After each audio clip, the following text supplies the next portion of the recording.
Mr. Speaker. You know, you have just come in and you are trying to get somewhere time through the back door. And Professor is really waiting to execute. No, really, I didn't want to interrupt the professor. But Mr. Speaker, I have been in this house for all this period of time. You know that me and you were in the National Assembly in the last session. And I'm increasingly becoming concerned on the issue of Standing Order number 105. Misuse of that standing order by members. I would request, Mr. Speaker, that we need really to relook at it so that we should not penalize opinions that are made in this house, which is enshrined in the Constitution, free speech in the chamber. Because we have seen all the time you see members rising up and saying, I'm rising on point of order number 105 on statement of fact, even where a member expresses mere opinion. So I think if we continue the way we are continuing, Mr. Speaker, we are going to curtail freedom of speech in this chamber. So my concern is that we really need to, as members, we really need to... Just have your seat. Let me give you some information on what is really substantiating. You see, especially what Senator Manzo said that day, insinuated that what was happening in Sondu was politically instigated. You know, if there was a crash or some misunderstanding between one group and the other, and then that matter is told that it is politically instigated, you see tension develops, and that is where problems start. Senator Manzo is very happy to, he went ahead to find out what happened. And he is happy congratulating the two leaders who sat down and ironed out the matter. So I think on your proposal, I have no problem you coming up with a proposal to the relevant committee, yeah, on procedures and house rules committee, so that they can look at what your proposal. So you have that latitude, go ahead and come up with a proposal, submit to the relevant committee, so that when we change the standing orders, your proposal can be also considered. So therefore, give me time now, we continue with this important motion. Senator Margaret Kamar. Thank you, Chair. Mr. Speaker, for cutting it short, because I was worried that they are going to take longer. They should have been in the House at the beginning, so that they are given a chance to do their apologies to one another. But Mr. Speaker, thank you so much for this. I said, as Senator Muma was doing the presentation, she did emphasize the issue of having a measure of implementation, because most of the ratified laws or agreements that are international in nature sometimes get lost.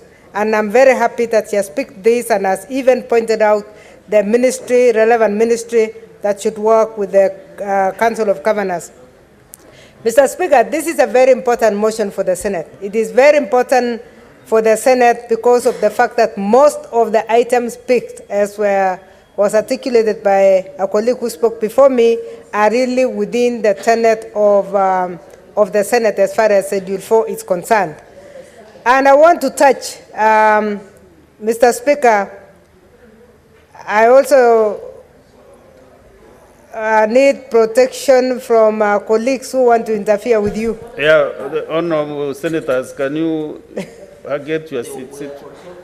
No, you are interrupting my business also. Thank you, Mr. Speaker. The areas that are touched by the SDGs, which are really a product of the MDGs that failed, because most of Africa, most of Sub-Saharan Africa do not meet the Millennium Development Goals, hence the transition to the SDGs are still keeping us on toes. It is so important that as as a government, we look at how we can implement. It is very important for the Senate because of this coming in of an oversight fund also, because we need to ask ourselves, if we are going to use oversight fund, what exactly are we going to do? What do we want to oversight on?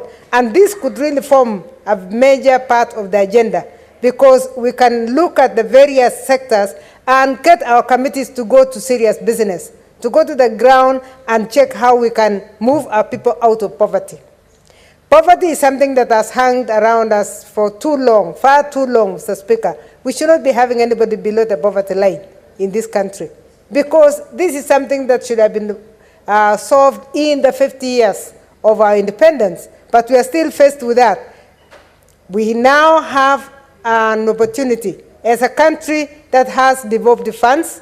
We have the Constituency Development Fund, and we have a fund that was supposed to actually bridge the gap in this country called Equalization Fund. When you look at SDG 10, which talks about reduced inequalities both within countries and between countries, in Kenya we have disparities within the countries. And that was recognized during the development of the Constitution 2010. And at that time, there was this creation of an equalization fund, which was supposed to, within the first 10 years, bring everybody to almost the same level. We are now in the 11 to 15 years, and we must start asking ourselves, what impact has this money done? I know the equalization fund was delayed because of debates that were not moving as far. Now that it is there, we need to ask ourselves, what can it do? Because the fund was meant to bring everybody to an equal footing as far as the education sector is concerned, classrooms to be built. But, Mr. Speaker, sometimes you still wonder.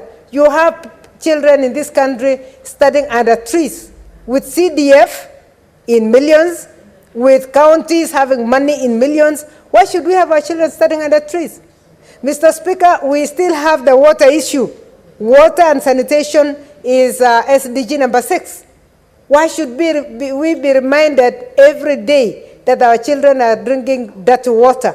We need to seriously look at that and tell ourselves, water is devolved except for policy. What are our governors doing?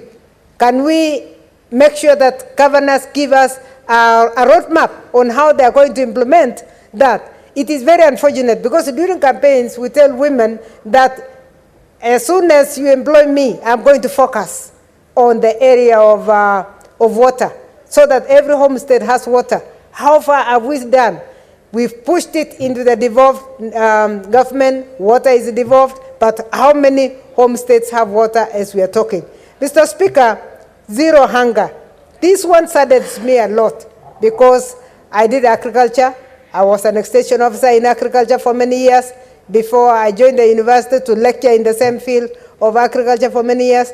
But then you look back and you tell yourself, where does the poverty really come in this country? Why are we still hungry as a country? There was a time, Mr. Speaker, when every district, those days of the districts, had a store called the National Cereals and Produce Board Store. And food was distributed immediately after harvesting, when the prices were not only low, but because farmers also did not have to lose under post-harvest. And so food was being ferried to various corners of the country. I remember as a consultant for UNEP in Marsabit, I came across wonderful stores that accommodated not only maize, there was rice from where, there was maize from Trans Nzoia, and you could tell that this maize has been transported for the sake of the people in the region.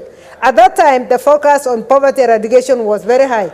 It looks like we have gone back, and we are not ensuring that food reaches the needy corners of this country, because we have the producing counties, and we have counties that do not have the ability to produce much, worse now with climate change. So distribution of food should actually eliminate this thing called poverty in this country, and we should eliminate hunger in particular.